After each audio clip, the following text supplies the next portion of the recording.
नमस्कार। आप देख रहे हैं संतोष पाठक ऑफिशियल। मैं हूं आपके साथ शिव कुमार। मेरे साथ हैं संतोष पाठक जी। स्वागत और अभिनंदन। बहुत बहुत धन्यवाद शिव जी और तमाम दर्शकों को नमस्कार। और आज एक दृश्य याद आ गया शिव जी। जब मैंने पत्रकारिता नई नई शुरू की थी ना, मनमोहन सिंह की सरकार थी, राष्ट्रीय जनता दल यानी लालू यादव के कोटे से एक मंत्री बने थे जिनको आवास मिला था अशोका रोड पे। 11 अशोका रोड पे उस समय भारतीय जनता पार्टी का कार्यालय हुआ करता था। उससे आगे आंध्रा भवन वाले गोल चक्कर पे कोने में उनका आवास था। केंद्रीय मंत्री थे, लेकिन बिहार पुलिस आई थी किसी मामले में गिरफ्तार करने के लिए। और बिहार पुलिस आई और वो दीवार कूद के नीचे चली गई, उसको कोई मिला नहीं। फिर वो वापस आए, तो जब वो दीवार फांद रहे थे तो मैंने पकड़ा कि भाई क्यों फांद रहे हो। वो पुलिस वाले भागने लग गए, मैं पीछा करने लग गया, वो ऑटो में बैठ के वो निकल लिए। बड़ा हमारे ईटीवी बिहार पे जबरदस्त चला था वो स्टोरी, उस समय ईटीवी में हुआ करता था। वो दौर था जब पुलिस भाग रही थी, जो सत्ताधारी मंत्री को पकड़ने आए थे। एक वो दौर है कि पुलिस अगले दरवाजे पे पहुंची और इस देश के सबसे ताकतवर माने जाने वाले गृह मंत्री अमित शाह के चहेते नए नवेले सांसद जो हैं संदीप पाठक, वो पीछे वाले दरवाजे से भागते हुए नजर आए। यानी आप समझिए कि पुलिस पहुंची, शाह के सांसद पीछे वाले दरवाजे से भागते नजर आए। और अब जो सबसे बड़ी लड़ाई शुरू हो गई शिव जी, ये लड़ाई यहां थमने वाली नहीं है। अब लड़ाई ये शुरू हो गई है कि केजरीवाल ताकतवर है या अमित शाह ताकतवर है। केजरीवाल ने अपनी ताकत दिखा दी, पंजाब पुलिस के जरिए अपनी ताकत दिखा दी। कल तक जो उनके ब्लू आई बॉय थे, जो उनकी पार्टी के राष्ट्रीय संगठन महासचिव थे, राष्ट्रीय संयोजक के बाद नंबर 2 राष्ट्रीय संगठन महासचिव आते हैं। और ये देख लीजिए, ये पीछे का दरवाजा है और ये पीछे के दरवाजे से कैसे गाड़ी में बैठे, एक ब्रीफकेस उनके हाथ में था। अब इस ब्रीफकेस में क्या है, वो भी एक बड़े रहस्य की बात है। क्या इस ब्रीफकेस में कहीं वो लैपटॉप या वो कागज तो नहीं है जिसके जिसके लिए आम आदमी पार्टी परेशान है, अरविंद केजरीवाल? क्योंकि पूरा आम आदमी पार्टी का जो डेटा है, शिवजी संगठन महासचिव थे तो कार्यकर्ताओं का डेटा, बूथ का डाटा, नेताओं का डेटा, और पता नहीं क्यों मुझे लगता है कहीं ऐसा तो नहीं कि जो फंड आ रहा था उसका डेटा भी इनके पास था। उस ब्रीफकेस में ये पुलिस नजर आ रही है, उस ब्रीफकेस में ये क्या लेकर भागे हैं, वो अपने आप में बहुत दिलचस्प कहानी है। तो इसके पीछे की कहानी को हम डिकोड करेंगे शिव जी, और दर्शकों को बताने की कोशिश करेंगे। 3-4 तथ्य इससे जुड़े हुए हैं, उन तथ्यों को भी सामने रखने की कोशिश करेंगे। और ये भी बताएंगे कि आखिर संदीप पाठक के पीछे ही क्यों पड़ गए, जबकि पूरा प्लान तो राघव चड्ढा का था। दिक्कत संदीप पाठक से क्यों है, आखिर क्या है संदीप पाठक के पास, और जो ब्रीफकेस लेकर वो भागे हैं उस ब्रीफकेस में क्या था, और वहां से भागकर वो गए कहां होंगे। क्योंकि जो गाड़ी थी शिव जी, वो पंजाब के नंबर की गाड़ी थी। अच्छा, शायद सुरक्षा कर्मी भी कुछ उनको अभी तक पंजाब पुलिस वाले ही शायद हटे नहीं है, कुछ इस तरह का भी मामला है। लेकिन पंजाब पुलिस क्या पकड़ने आई थी सिर्फ, या डराने आई? बहुत सारी चीजें इस कहानी के पीछे है, एक एक करके उनको डिकोड करेंगे। और आपने तस्वीरें दिखाई दी है, और जैसे कामकाज का तौर तरीका होता है पुलिस का, इसमें कुछ अंदर ऐसा है जो कई तरह के सवाल खड़े कर रहा है। तो हमेशा की तरह शुरुआत शिव जी करेंगे और एक एक करके दर्शकों को हम तमाम तथ्यों को रखेंगे। जी शिव जी। सबसे बड़ी बात यह थी इस पूरे घटनाक्रम में कि आखिर भाजपा ने उन्हें बचाया क्यों नहीं। सवाल ये बड़ी ताकत से उठा कि भाजपा चुपचाप क्यों रह गई। ये सवाल इसलिए उठ रहा है कि इससे पहले जब कभी भी इस तरीके की कोई घटनाएं आई तो सबसे पहले बीजेपी के सांसद विधायकों पर कोई हाथ नहीं डाल पाया। ये तस्वीर है आपके सामने केजरीवाल की, ये तस्वीर है संदीप पाठक की। पहले आमने सामने होते थे, गले मिलते थे, और इसीलिए आज हमने तस्वीर अलग अलग लगाई कि एक दूसरे कोने पर, एक दूसरे कोने पर, मतलब अलग अलग ध्रुव। ये अलग अलग ध्रुव की लड़ाई कहां पहुंचेगी, क्या वजह है कि आज संदीप पाठक को पुलिस खोज रही है। थोड़ा सा मामला बता देते हैं, फिर संतोष जी से हम समझेंगे। दरअसल पंजाब के 2 जिलों में अलग अलग जगह एफआईआर दर्ज हुई है। संदीप पाठक 3 दिन पहले बीजेपी में सम्मिलित होते हैं, उसके बाद वहां उनके खिलाफ एफआईआर दर्ज होती है और पंजाब की पुलिस उनके आवास पर पहुंचती है। मैंने दोनों वीडियो आपको दिखाए। पहले वीडियो में वो भागते हैं गाड़ी में, वो गाड़ी कितनी स्पीड से भागी ये आपने देख लिया। गाड़ी इतनी गति से जा रही थी कि अगर सामने कोई पड़ जाता तो वो उड़ जाता। और दूसरा दिखाया मुख्य दरवाजा जहां पुलिस खड़ी थी। तो आखिर क्या है इनके पास ऐसी कमी, क्यों खोज रही है? उस व्यक्ति को जो कल तक पंजाब के सरकार का सर्वे सर्वा हुआ करता था। काश विचार कीजिए, आज से एक सप्ताह पहले किसमें औकात थी, किसमें हिम्मत थी जो संदीप पाठक के दरवाजे तक पंजाब की पुलिस भेज पाता। किसमें हिम्मत थी जो किसी जनपद में संदीप पाठक पर एक एप्लीकेशन भी थाने में दर्ज हो सकती थी। ये सवाल हर नागरिक जानना चाहता है। क्या बदले की भावना से ही सब कुछ चलेगा? तो बात साफ हो जाए। अब इसमें लाग लपेट की जरूरत और आवश्यकता रह नहीं गई है। आखिर ये क्यों घुमाया जा रहा है? क्या अरविंद केजरीवाल को, वो संगठन के महासचिव थे तो सारे संगठन का डेटा उन्हीं के लैपटॉप में है? क्या जो संगठन के पदाधिकारी किससे क्या काम लिया जाता है, किससे पैसा लिया जाता है, किसको दिया जाता है, ये सारे कागजात संदीप पाठक के पास है? तो ये कई सवाल है जिन्हें हम समझने का प्रयास करेंगे कि क्यों भागी भागी पंजाब पुलिस दिल्ली आई। इसमें एक और सवाल है जो अभी नहीं सब लोग समझ पा रहे हैं, क्या कि सैटरडे के सुबह क्यों एफआईआर दर्ज हुई?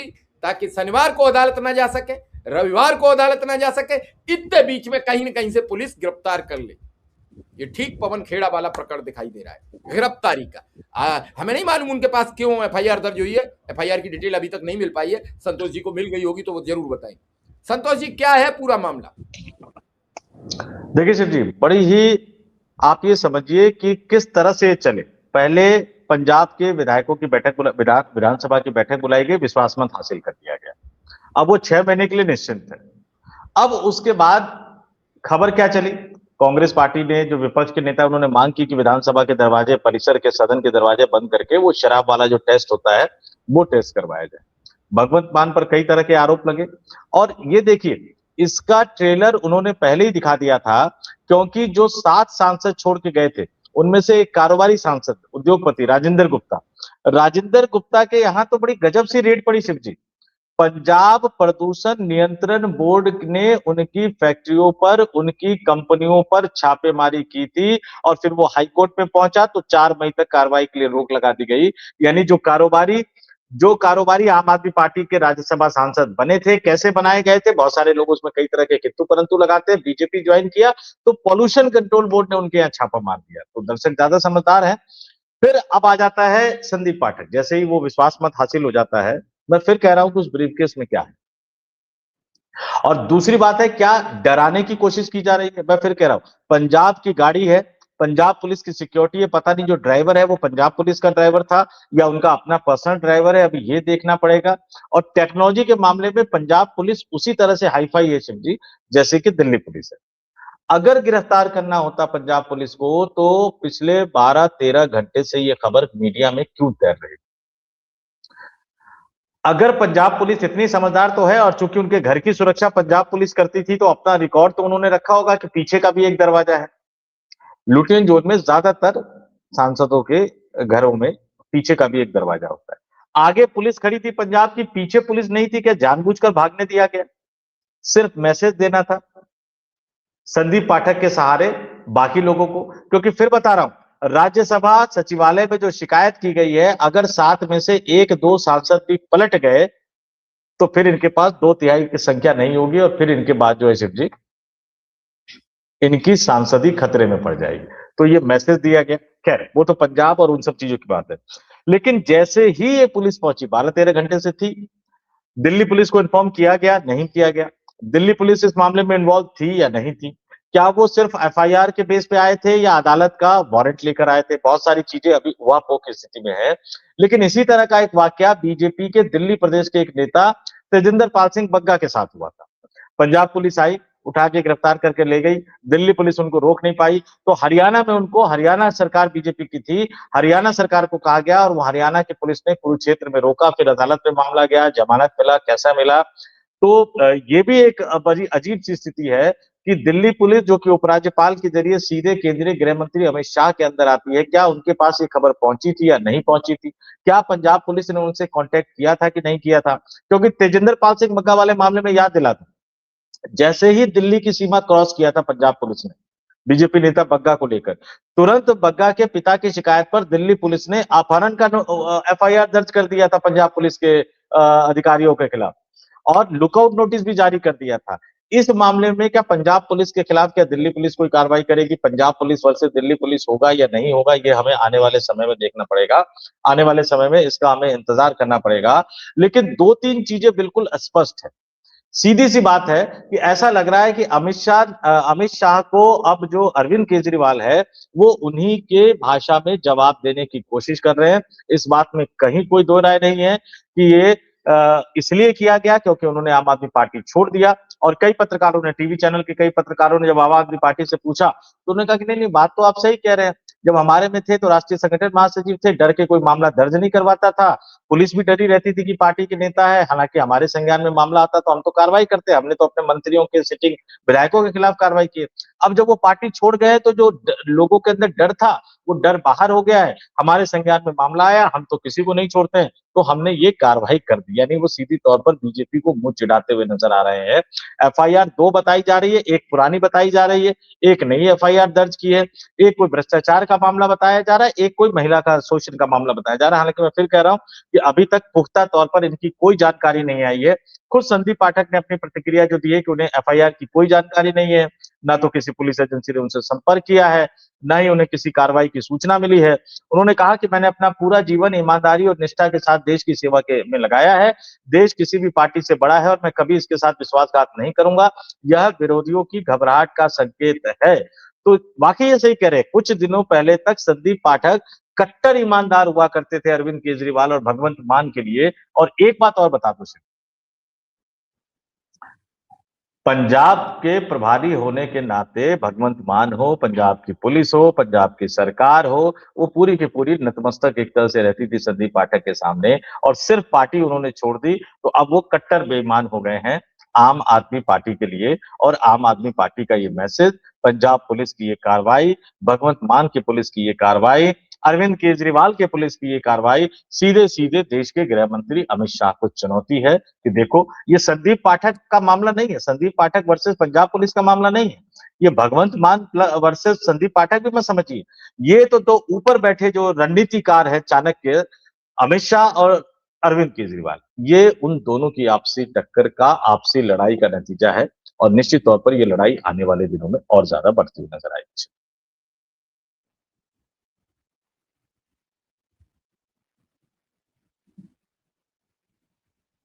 कुछ भी हो, कौन सवाल करता है? सांसद हैं, दौड़ लगा गए, शाह के घर में दौड़ लगा दी। शाह तो दिल्ली रहते हैं। अब शाह का क्या होगा? एक सांसद हैं ममता बनर्जी के, उन्होंने जाने क्या क्या नहीं कह दिया। और वो वीडियो अब सोशल मीडिया पर बड़ी तेजी से वायरल हो रहा है। इतने निर्लज्ज शब्द किसी भी गृह मंत्री के प्रति आज तक नहीं कहे गए। सवाल ये नहीं है, सवाल ये है, मैं 2 घटनाएं आपको बंगाल की याद दिलाता हूं, फिर मैं आगे बढ़ूंगा।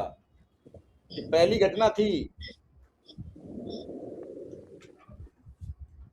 जिसमें कहा गया, एक सज्जन थे, 2 नेता थे जिन्होंने इस पूरे सिस्टम को गड़बड़ कर दिया। नंबर 1, गृह मंत्री अमित शाह, जिन्होंने कहा ए बंगाल पुलिस,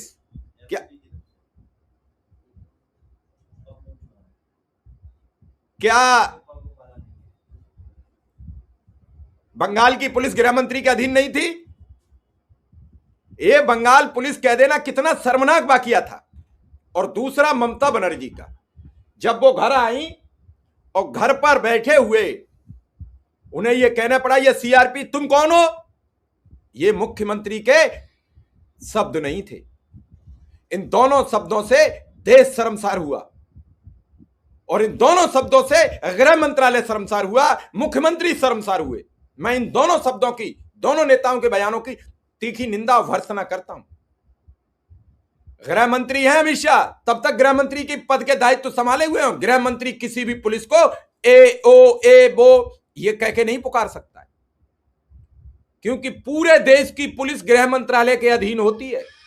और अगर उसका मुखिया अपशब्द प्रयोग करेगा तो क्या होगा? संतोष जी, बहुत तो सोचने की बात है, हम कहां आ गए हैं। और एक राज्य की मुखिया अपने दरवाजे पर सीआरपीएफ के सिपाही देखकर बिदक जाए तो यह भी बड़ा निंदनीय है। तो फिर आम आदमी पार्टी के सांसद कौन बचाएगा? क्या संदीप पाठक किसी बीजेपी नेता के घर पहुंचे होंगे? कहां होंगे? आम आदमी पार्टी में तो कोई ठिकाना बचा नहीं। आम आदमी पार्टी का कौन घुसने देगा घर में? और विचार ये कीजिए, जो पंजाब पुलिस दिन भर सलूट जय हिंद करती थी, वो टॉर्च से खोज रही है। और वही पंजाब पुलिस पिछले, मैं आ रहा हूं अभी आपके पास, कई महीनों से इनकी, कई सालों से इनकी सुरक्षा व्यवस्था में, तो क्या उसे पता नहीं था पिछले दरवाजे से भी भाग जाएंगे? लेकिन मैं फिर आपसे कहूंगा, ये सब बहुत आसान नहीं है। जो उपराष्ट्रपति ने आदेश जारी कर दिया है, उस पर भी सवाल घनघनाएंगे। लेकिन एक बात तो तय हो गई, संदीप पाठक की सदस्यता नहीं बचेगी। ना वो अब इधर के रहेंगे ना उधर के रहेंगे, क्योंकि यह समायोजन इतनी जल्दी से इसीलिए किया गया कि असंबद्ध सदस्य बने रहे, तो ये फिर वापस चले जाएंगे आम आदमी पार्टी में, इसलिए इनकी सदस्यता तो बर्बाद कर दो। आए थे हरिभजन को ओटन लगे कपास, आए थे बीजेपी के सांसद बनने, कैसे गए रेल से तेज, कैसे गोली की माफिक गाड़ी जा रही है, क्या भय है, क्या डर है, क्या कुकर्म किए हैं, क्या ले जा रहे थे चोरी करके? तो जी, लोग गरेमान पकड़ के पत्रकारों से पूछने लगे हैं। बंगाल में आपने कई वीडियो देखे होंगे कि ये रिपब्लिक का है, ये फला का है। वो लोग तो इस बार बंगाल में जमीन का हालचाल ग्राउंड रिपोर्टिंग करने नहीं गए हैं, गए भी हैं तो बीजेपी समर्थक थे, तो बीजेपी के नेताओं की गाड़ियों के इर्द गिर्द रहे हैं। संतोष जी, ये दौर बिगड़ गया है। एक जमाना था 2021 तक, अगर राह चलते लोगों से ये कहा कि मोदी जी अच्छे प्रधानमंत्री साबित इस देश के लिए कभी नहीं होंगे, लोग मारने पर उतारू हो जाते थे। लेकिन मैं अपनी बात कह रहा हूं, मैंने पहले दिन से ये कहा कि ये देश के हित में नहीं हुआ है, और आज भी उस बात पर कायम हूं। लोगों की फितरत बदली, आज चौराहे पर भी चर्चा करता हूं तो लोग सुनते हैं। पहले लड़ने को तैयार होते थे, अब समझने को तैयार है, और वो कहते हैं कि विकल्प नहीं है, लेकिन वो बात हमारी सुनते हैं। तो ये जो बदला दौर नहीं है, जो आप आसान मत समझ लीजिए इतनी कि बंगाल में जीत बहुत नजदीक है और लप लप खा जाएंगे। 100 सीटें ऐसी हैं। कल मैंने 8 बजे लाइव प्रोग्राम किया है, अभिषेक श्रीवास्तव 15 दिन रहे हैं, उन्होंने एक एक सीट का आंकड़ा बताया है कि इन 100 सीटों में, उन्होंने कहा कि ममता बनर्जी ने जब चुनाव लड़ना शुरू किया तो 90 सीट से, और बीजेपी ने लड़ना किया है 0 सीट से। अगर इतने के बाद जीतती है तो फिर धन्यवाद ज्ञानेश कुमार, धन्यवाद चुनाव आयोग। जी संतोष। देखिए, जिस दिन संदीप पाठक शामिल हुए थे, उस दिन ही मैंने आपको कहा था कि नहीं, उसमें कई सारे लोचे हैं। ऐसा लग रहा था चूंकि 6 सांसद थे और आम आदमी पार्टी के पंजाब से एक और सांसद थे राघव चड्ढा, जिनको बार बार चाय पे बुला रहे थे, उन्होंने मना कर दिया, वो टूट के नहीं गए। 7 पूरे करने का प्रेशर था, और इस प्रेशर में पता नहीं संदीप पाठक को क्या कहा गया, कैसे कन्विंस किया गया, पता नहीं।